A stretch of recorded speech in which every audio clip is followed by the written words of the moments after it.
नवीन घर घेण्याचा तुमचा उत्साह लगेच अनुभवण्यासाठी नाना मास्तर नगरमधील आमच्या लवकरात लवकर ताबा मिळवण्यास सज्ज असलेल्या रिलीव्ह प्रोजेक्ट कडून साकारले जाणारे वास्तव रेसिडेन्सी याला आपण अवश्य भेट द्या। नवीन रेल्वे स्टेशन पासून अगदी हाकेच्या अंतरावर सुसज्ज असा ॲम्युनिटी आणि उत्तम दर्जाचं बांधकाम, प्राइम लोकेशन अशा वैशिष्ट्यपूर्ण असलेल्या कर्जतमधील एकमेव प्रोजेक्ट वाजवी दरामध्ये उपलब्ध। अजूनही भरपूर काही, तर आजच बुक करा आणि घर भाड्यापासून मुक्त व्हा। माहितीसाठी संपर्क साधा 9665176514 9665989111 9763300611 आलाय असं इतर आला मग गावात पाठवेन काय। मला बूथ कमिटी आता मागे पडता कामा नाही। राहुल, प्रत्येकाने त्या ठिकाणी लक्ष द्या। तुम्ही त्या रवी दीपक आता बस झाली कामं हा।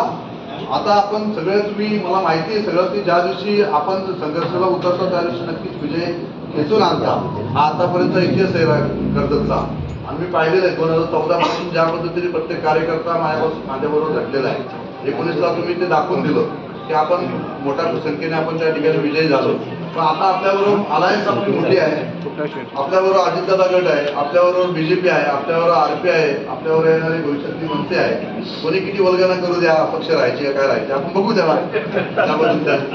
आपली अलायन्स आहे, आपली अलायन्स सर्वात मोठी आहे। आपल्या लोकांनी एकत्रपणे या ठिकाणी काम केलं गेलेलं नाहीये। मी कार्यकर्त्यांना विनंती असेल, कोणी जे काही फेक बातम्या टाकतायत की आमदार महेंद्र थोरवे उद्धव गटात जातील, इकडे जातील, मी कुठे जाणार नाही। मी शिंदे साहेबांचा शिवसैनिक आहे, शिंदे साहेबांचा शिवसैनिक म्हणून काम करेल। या मतदारसंघाचा ऐतिहासिक विकास आपण केलेला आहे। एक ऐतिहासिक विकास आहे हा विकास येणारच प्रत्येक शिवसैनिकांना, प्रत्येक तालुक्यातल्या प्रत्येक माणसाला या ठिकाणी जाणीव करून देणार आहे की अशा पद्धतीचा विकास आपण या मतदारसंघामध्ये उभा केलेला आहे। आणि म्हणून या मतदारसंघावर शिवसेनेचाच भगवा फडकणार आहे आणि तो सुद्धा शिंदे साहेबांचा त्यामुळे कार्यकर्त्यांनी एकत्रपणे त्या ठिकाणी काम करावं। आजपासूनच आपण बूथ कमिट्या नेमण्याचं काम त्या ठिकाणी सुरू करावं। आपण गुरुवारपासून 10 बूथची आपण त्या ठिकाणी व्हिजिट करणार आहोत। 10 बूथच्या बैठका आपण त्या ठिकाणी घेणार आहोत।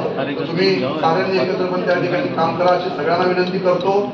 मागचं जे आता गेलं लोकसभेचं जे नुकसान झालेलं आहे ते विधानसभेमध्ये आपल्याला भरून काढायचंय।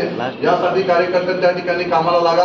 प्रत्येकाला त्या ठिकाणी विनंती करतो, आपसातले गटभेद मतभेद जे असतील ते बाजूला करा। याच्याशी बोलत नाही, त्याच्या घरी जात नाही, त्याच्याशी बोलत नाही असं करू नका। जयेंद्रची ग्रामपंचायत सुद्धा तुम्ही एकत्रपणे बसा। प्रदीप असेल, नरेंद्र असेल, ही सगळी जुनी शिवसैनिक आहेत। यांना सगळ्या कथा कोसा सगळ्या माहिती आहे। सगळे एकत्रपणे त्या ठिकाणी करा आणि पुन्हा एकदा पलटदरीवर शिवसेनेचा परत भगवा पडकला पाहिजे यासाठी तू जोरात कामाला लागा। तू सुद्धा तुम्ही आता परत इथे हलिवली ग्रामपंचायत संतोष, मी आता गप्प बसणार नाही, मला कोणत्या पद्धतीने रिझल्ट पाहिजे ते